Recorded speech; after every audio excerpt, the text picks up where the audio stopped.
स्वतंत्रता दिवस के शुभ अवसर पर जब भारत अपना 75वां वर्षगांठ मना रहा है, मैं आपको अगस्त क्रांति के बारे में कुछ बताने का प्रयास करता हूं। दोस्तों, अगस्त क्रांति को ही भारत छोड़ो आंदोलन के नाम से भी जाना जाता है। अगस्त क्रांति के रूप में क्या क्या परिणाम हुए, क्या क्या बातें आई, कैसे कैसे लोग अपनी बातों को रख करके अंग्रेजों को भारत से हटाने के लिए संघर्ष किया, बलिदान दिया, उन तमाम मुद्दों पर मैं एक संक्षिप्त में आपको बताने की पूरी कोशिश करता हूँ। कृपया इसे सुनने का प्रयास करें। भारतीय जनता की वीरता और लड़ाकूपन की अद्वितीय मिसाल है। उनका दमन भी उतना ही पौष्टिक और अभूतपूर्व था। जिन परिस्थितियों में यह संघर्ष छेड़ा गया, वैसी प्रतिकूल स्थितियां भी राष्ट्रीय आंदोलन में अब तक नहीं आई थी। युद्ध की आड़ लेकर सरकार ने अपने को सख्त से सख्त कानून से लैस कर लिया था और शांतिपूर्ण राजनीतिक गतिविधियों को भी प्रतिबद्ध कर दिया था। सवाल उठता है कि जब स्थितियां इतनी विकट थी और कठोर दमन लगभग निश्चित था, तब भी इतना बड़ा संघर्ष छेड़ना जरूरी क्यों हो गया? मित्रों, मार्च 1942 में क्रिप्स मिशन की विफलता से यह स्पष्ट हो गया था कि ब्रिटिश सरकार युद्ध में भारत को अनैच्छिक साझेदारी को तो बरकरार रखना चाहती है, लेकिन किसी सम्मानजनक समझौते के लिए तैयार नहीं है। नेहरू और गांधी जैसे लोग भी थे जो इस फासिस्ट विरोधी युद्ध को किसी भी तरह कमजोर करना नहीं चाहते थे। वे इस निष्कर्ष पर पहुंच गए थे कि और अधिक चुप रहना या स्वीकार कर लेना कि ब्रिटिश सरकार को भारतीय जनता की इच्छा जाने बिना भारत का भाग्य तय करने का अधिकार है। करो या मरो वाले अपने भाषण में भी गांधी जी ने साफ साफ स्पष्ट कहा था, मैं रूस या चीन की हार का औजार बनना नहीं चाहता। लेकिन 1942 के बसंत तक उन्हें भी लगने लगा था कि संघर्ष अपरिहार्य है। क्रिप्स की वापसी के एक पखवाड़े बाद ही उन्होंने कांग्रेस कार्य समिति के लिए एक प्रस्ताव तैयार किया, जिसमें ब्रिटिश को भारत छोड़ने के लिए कहा गया था तथा भारतीय जनता का आह्वान किया गया था कि जापान का हमला हो तो वह अहिंसक असहयोग करे। नेहरू अगस्त तक संघर्ष के खिलाफ रहे, फिर भी बाद में वो सहमत हो गए। संघर्ष अपरिहार्य इसलिए भी होता जा रहा था कि युद्ध के कारण बढ़ती कीमतों और जरूरी वस्तुओं के अभाव से जनसाधारण में बेशक असंतोष था।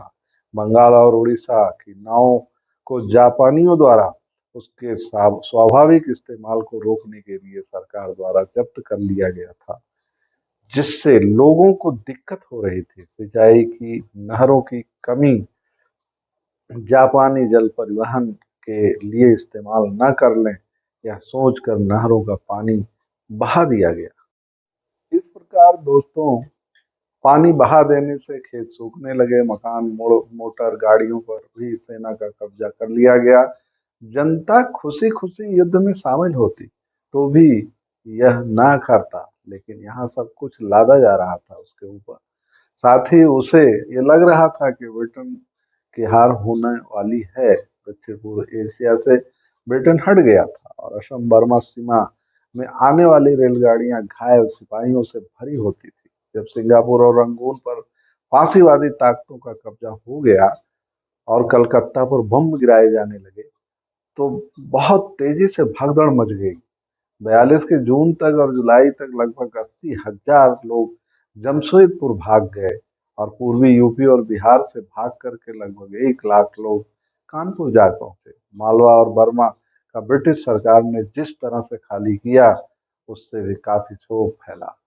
गोरी बस्तियां खाली कर दी गई थी। स्थानीय लोगों को उसके भाग्य पर छोड़ दिया गया था। भारत के लोग सोचने लग गए थे कि अगर जापानी हमला हुआ तो अंग्रेज यहाँ भी उसके साथ विश्वासघात ही करेंगे। राष्ट्रीय आंदोलन के नेताओं का संघर्ष छेड़ने की जरूरत इसलिए भी महसूस हुई कि लोगों का निराशा फैल रही थी और आशंका पैदा हो गई थी, कहीं जापानी हमले का जनता द्वारा कोई प्रतिशोध ही न हो। इसलिए धीरे धीरे ब्रिटिश शासन में जनसाधारण की आस्था इतनी घटती गई कि लोग बैंकों और डाक खानों में अपना रुपया निकालने लगे और बचत के रूप में सोने चांदी सिक्के को अपने पास जमा पूंजी में रखने लगे। पूर्वी संयुक्त या यूपी बिहार जैसा भी आप कह लें, अनाज की जमाखोरी भी होने लगी। लोग अपना अनाज इकट्ठा करने लगे। स्टीवर्ट ने तो यहाँ तक भी बोला, चावल की कोई कमी नहीं है, पर बाजार में नहीं आएगा। सरकार अधिग्रहण से बचने के लिए व्यापारियों ने अपने जाखीरों को बैंक के पास बंधक रख दिया है। इस तरह से लोग गांधी जी आने वाले संघर्ष के बारे में चर्चा कर ही रहे थे, पर अब देर करना उन्हें भी गलत लग रहा था। गांधी जी ने कांग्रेस को यह भी चुनौती दे डाली कि अगर उनके संघर्ष को उनका प्रस्ताव स्वीकार नहीं किया गया तो मैं देश के बालू से ही कांग्रेस से बड़ा आंदोलन खड़ा कर दूंगा। नतीजन कांग्रेस कार्य समिति ने वर्धा की अपनी बैठक में यह प्रस्ताव मानने के लिए स्वीकृति दे दी। अगले महीने अखिल भारतीय कांग्रेस की बैठक होने वाली थी, जिसमें इस प्रस्ताव का अनुमोदन होना था। यह ऐतिहासिक सभा मुंबई के ग्वालियर टैंक में आयोजित की गई। दोस्तों, जनता का उत्साह देखने ही बनता था। अंदर तो नेता विभिन्न मुद्दों पर विचार विमर्श कर रहे थे और बाहर जन समूह उमड़ रहा था। नेताओं का निर्णय जानने की उत्सुकता इतनी थी कि खुले अधिवेशन में जब भाषण होने लगे तो हजारों हजारों की भीड़ होने के बावजूद भी सभा में बहुत शांति थी। इस प्रकार गांधी जी का भाषण बिजली के जैसे असर किया समाज में। सबसे पहले तो उन्होंने यह स्पष्ट कर दिया कि असली संघर्ष इसी क्षण से शुरू नहीं हो रहा है। आपने सिर्फ अपना फैसला करने का संपूर्ण अधिकार मुझे सौंपा है। मैं वायसराय से मिलूंगा और कहूंगा कि कांग्रेस के प्रस्ताव को स्वीकार कर ले। 2 या 3 हफ्ते लग ही जाएंगे, लेकिन इतना आप निश्चित जान लें कि मैं मंत्रिमंडल वगैरह वायसराय को कोई समझौता करने वाला नहीं हूँ। संपूर्ण आजादी में कम से कम किसी भी चीज से मैं संतुष्ट होने वाला नहीं हूँ। हो सकता है कि वो नमक टैक्स हटा दें, शराबखोरी इत्यादि को के प्रस्ताव को खत्म कर दें, लेकिन मेरे शब्द होंगे आजादी से कम कुछ भी नहीं। इसके साथ ही उन्होंने करो और मरो का नारा दिया। लोगों के बीच में यह बताने की पूरी कोशिश करी कि ये मेरा एक मंत्र है, जिसे आप अपने हृदय में अंकित कर लीजिए, अपने सांस सांस द्वारा व्यक्त करते रहिए। और मंत्र है करो और मरो, करो या मरो। या तो भारत को आजाद कराएंगे या कोशिश कर में अपनी जान दे देंगे। अपनी गुलामी की स्थायित्व देखने के लिए हम जिंदा नहीं रहेंगे, ऐसा बोला गांधी जी ने। गांधी जी के भाषण से विभिन्न वर्गों को साफ साफ निर्देश दिए गए थे। सरकारी कर्मचारियों को न छेड़े, लेकिन कांग्रेस के प्रति अपनी निष्ठा की घोषणा कर दें। सैनिक अपने देशवासियों पर गोली चलाने से इनकार कर दें।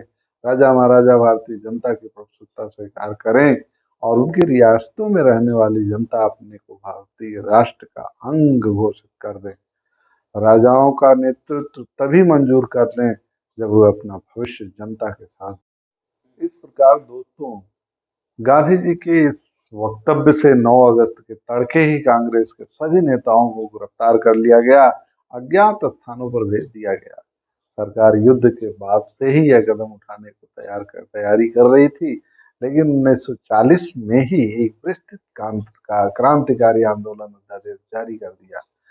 8 अगस्त 40 को वायसराय राज्यपालों को एक पत्र में लिखा, मैं गहराई से महसूस करता हूँ कि मौजूदा हालत में यदि कांग्रेस का कोई हिस्सा युद्ध की घोषणा कर देता है तो उसका एकमात्र संभव जवाब यही हो सकता है कि पूरे संगठन को कुचलने का इरादा घोषित कर दिया जाए।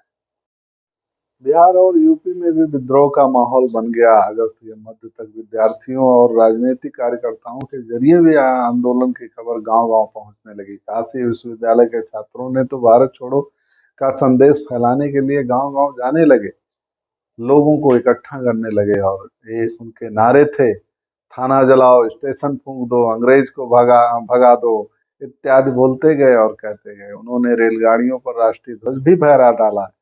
विद्रोहियों ने अधिकतर यह रूप धारण किया कि बड़ी संख्या में किसान के पास जाएं, कस्बे में जुटाएं और सरकारी सत्ता के सभी प्रतीकों पर हमला बोल दें।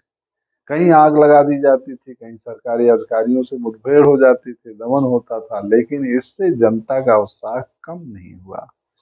बिहार के तिरहुत प्रखंड में तो 2 सप्ताह तक कोई सरकारी कारोबार हुआ ही नहीं। सचिवालय में गोलीकांड के बाद पटना 2 दिन तक बेकाबू रहा। उत्तर मध्य बिहार में 80% थाना को जलाकर राख कर दिया गया। कुछ स्थानों पर गोरों को व्यक्तिगत रूप से मार डाला गया। पूर्वी उत्तरी वो यूपी में आजमगढ़, बलिया, गोरखपुर, बिहार, गया, भागलपुर, सारण, पूर्णिया, शाहबाद आदि स्थानों पर जन विद्रोह फैल गया। इस प्रकार एक महान क्रांतिकारी सुभाष चंद्र बोस ने आजाद हिंद फौज के मुख्यालय रंगून और सिंगापुर में बनाए और फौज को पुनर्गठित करना शुरू कर दिया। नागरिकों में से भी भर्तियां की गई, पैसा जमा किया गया और रानी झांसी रेजिमेंट के नाम से स्त्री सैनिकों को भी एक दल बनाकर रखा गया। 6 जुलाई 1944 को सुभाष चंद्र बोस ने आजाद हिंद रेडियो पर बोलते हुए गांधी जी को संबोधित किया कि भारत की स्वाधीनता का आखिरी युद्ध शुरू हो चुका है। राष्ट्रपिता, भारत की मुक्ति के इस पवित्र युद्ध में हम आपका आशीर्वाद और शुभकामनाएं चाहते हैं। इस प्रकार भारत को आजाद करने के लिए सभी लोगों ने अपने एड़ी के पसीने चोटी लगा दिए और ऐसे तो इतिहास बहुत ज़्यादा है। इसी के साथ मैं अपने वाणी को विराम देता हूँ। जय हिंद, जय भारत।